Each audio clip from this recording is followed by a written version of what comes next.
Hello YouTube and welcome to another review, and this time we have AIRFIX's 172 scale World War II British Paratroops. Basically this is the AIRFIX kit that is the elephant in the room, and we'll go through that in the review. This is nothing like the 132 scale British Paratroops which I've reviewed earlier, which is a really good set. It's not bad. Could have done with a few more poses, but it's a very good set in itself, and that set never directly transcended into 172. This set is from about 1965-66, and it really does show. This was probably AIRFIX's stab into the 172 market, and pretty much as a result I think they went with a kind of generic paratrooper. Indeed, the original packaging for this was just paratroopers, that was it.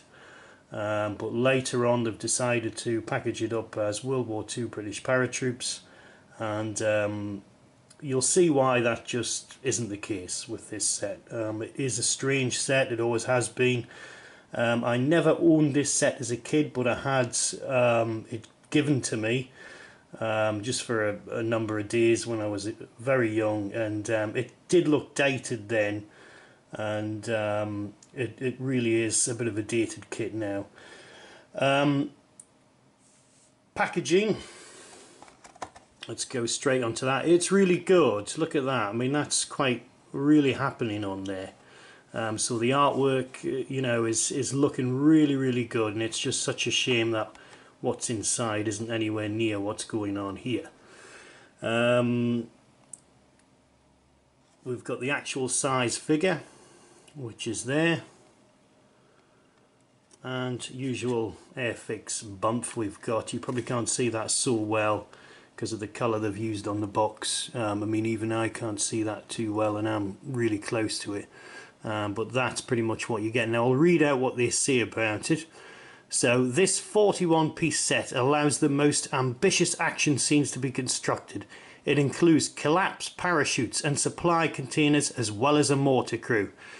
I have to say that's probably the best part of this kit. When I was a kid, it was really good when you got little accessories like this. Not so much that, because a lot of kits do try to do this parachute. I've just landed and I'm folding up my parachute.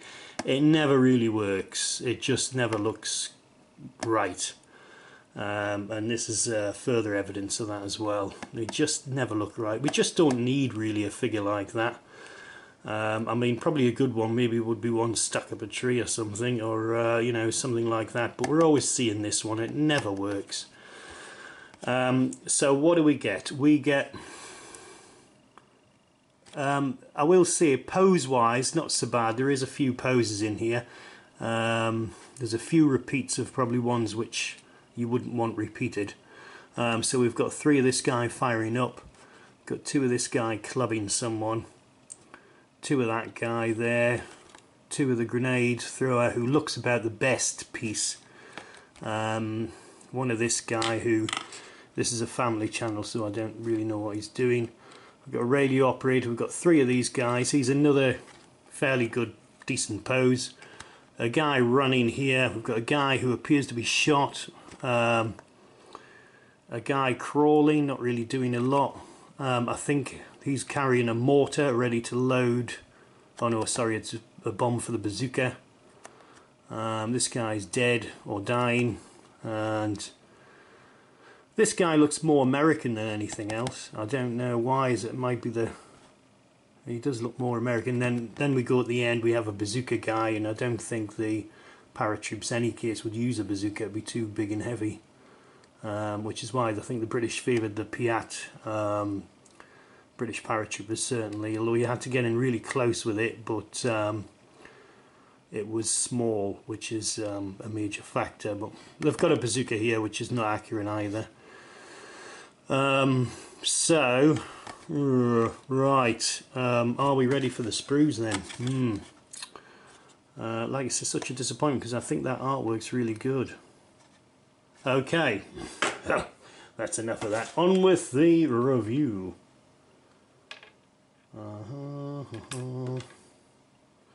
Okay, let's go straight in with this.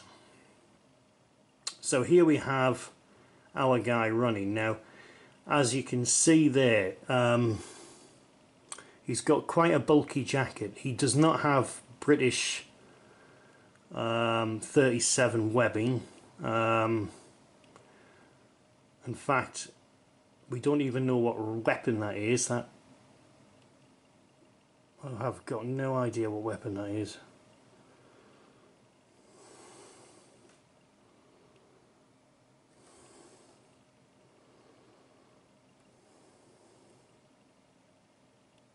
No, I've got no idea. I don't think it's even a weapon in existence.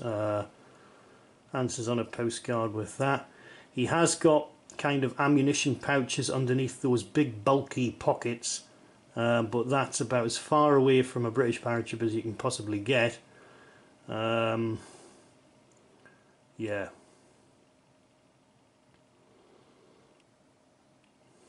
That's what we're getting there. Now this is the stand for the parachute, which I'll show you that fully assembled, and you get two of those and only one of the mortar, which is a bit of a shame. And this is a rear shot of what we're getting here. He has kind of like a sort of duffel bag thing.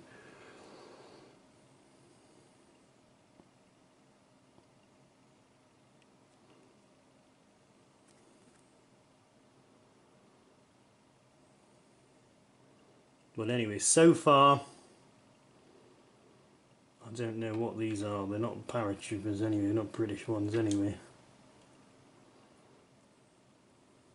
There's the parachute, and as you can see, I don't know, it's not a great sort of moulding of a parachute, or even a great sculpt for that fact.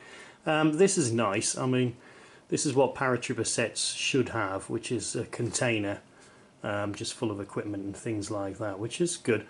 You could use this in any other sort of paratrooper set, so you know, obviously this one's a bit of a disappointment, but the canister kinda is a nice little touch.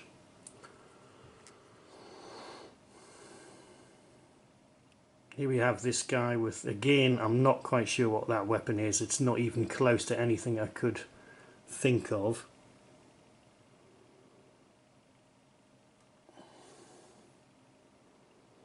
Get a close up there. Answers on a postcard if you know what weapon that is. There's our Bazooka Charlie. Incidentally, he's got the tail section there to the British Para smock, which would go underneath the smock when you jump out of an aeroplane. And that there is actually fastened. Normally they do disconnect that after a landing, and I think that's about the only thing they have in common with a paratrooper, British. I'm not sure if the German Paras had the same thing. I would imagine they probably did. But that's our bazooka guy. Again, it doesn't really look like an M1, American M1 bazooka. I'm not sure what kind of bazooka that would be. I mean, a bazooka is handy because you could, from a longer range, hit a tank. Whereas, as I said before, the Pi, you've got to get in close. But the Pi is silent, whilst the bazooka will just give away your position. So,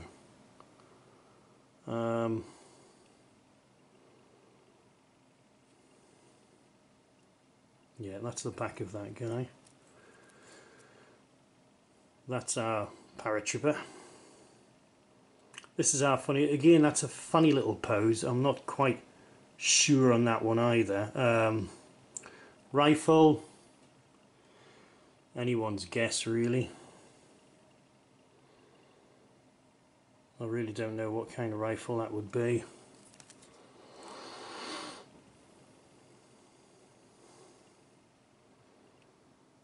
It's a close-up of our guy crawling. It's got a slight,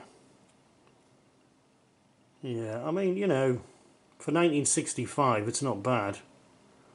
I'm presuming this was like, there was an AIRFIX German infantry set and an AIRFIX, what was the other set they did? And they replaced those, and then they came out with a new German infantry, which is the one that, it's still bloody old, but nowhere near as bad as the 60s version. So I'm presuming that they kept the 1960s version of this and just went through with it as British Paras. What have we got? So this one. Right, so this is the extremely odd guy. And like I say, it's a family channel. I really wouldn't like to see what he's doing. So that is very odd. This guy here, I thought, is he a glider troop? Because I thought he had headphones on his helmet. But I think it's just a bit of bad sculpt where the straps haven't worked. But initially I thought, well, hey, he must be a glider pilot. But no.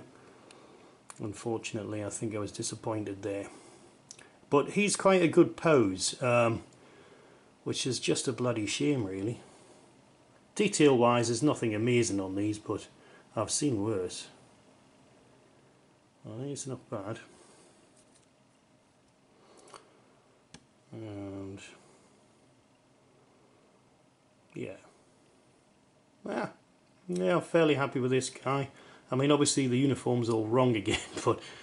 And there's our guy, which, you know, I don't know, is he posting a letter or... I mean, his bum's very pronounced there. I just wouldn't like to see what he's doing. So what other set this is in? So here's our guy. He's obviously been shot. He's had enough.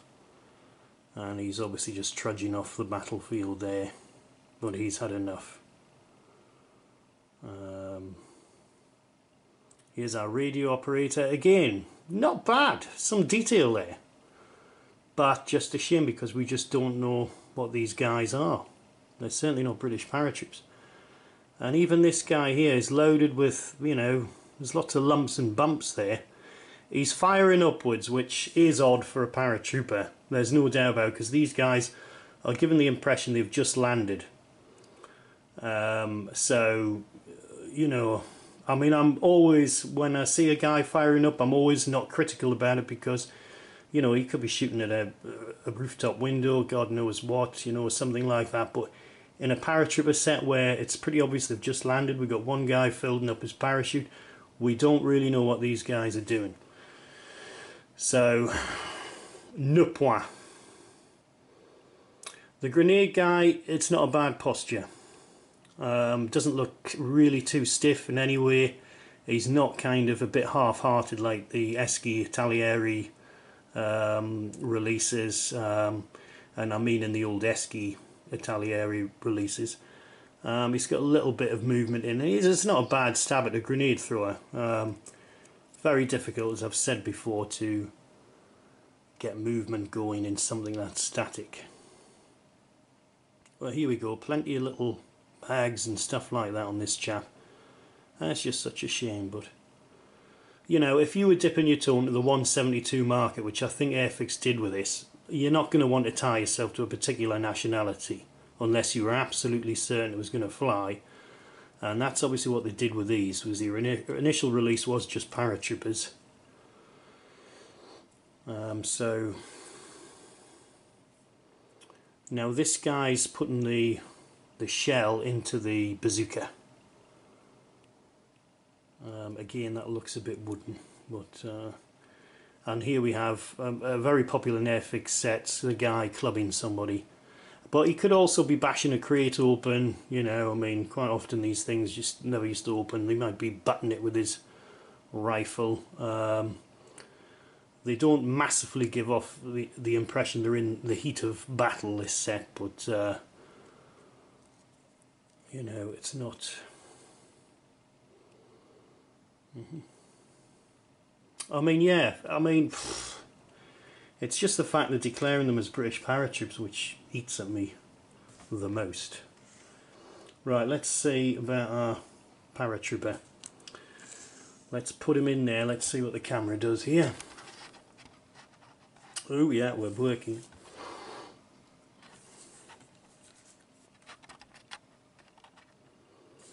I'm going to be careful on this because it'll only go so far. There we go, that's not bad, is it? I've done it, nothing's gone wrong so far. So, he is actually quite well detailed. He just doesn't look like a British paratrooper. However, you'd probably get away with that because most of his kit's hidden by the fact he's folding the parachute up. So if you wanted, you could probably use him. I don't think there'd be anything wrong with that. What else have we got? So yeah, I'll give him 1 point, or whatever it is. Uno point. There we go. So here we go with this one. That's my favourite. And there we go. It's always nice to get something like this. He's a little bit flashy, a little bit mouldy, but I mean, I've just assembled this to give you guys a little look at what this thing's actually like. It wasn't great fitting it up. The parachute guy snapped together, no problem, no glue needed. I did need a bit of glue for the mortar. But it's always nice when you get a kit and you get something like this in, which AIRFIX used to do and then they stopped. But that is them. So I think the Russian set, which I'll review sometime soon, has something similar. It's probably got one of those sort of Maxim type machine guns in it, but that is the mortar.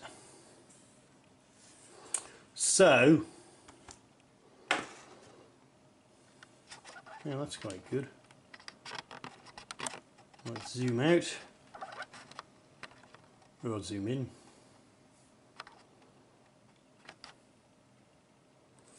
So, verdict on this, well, it's not a thumbs up. You probably already expected that.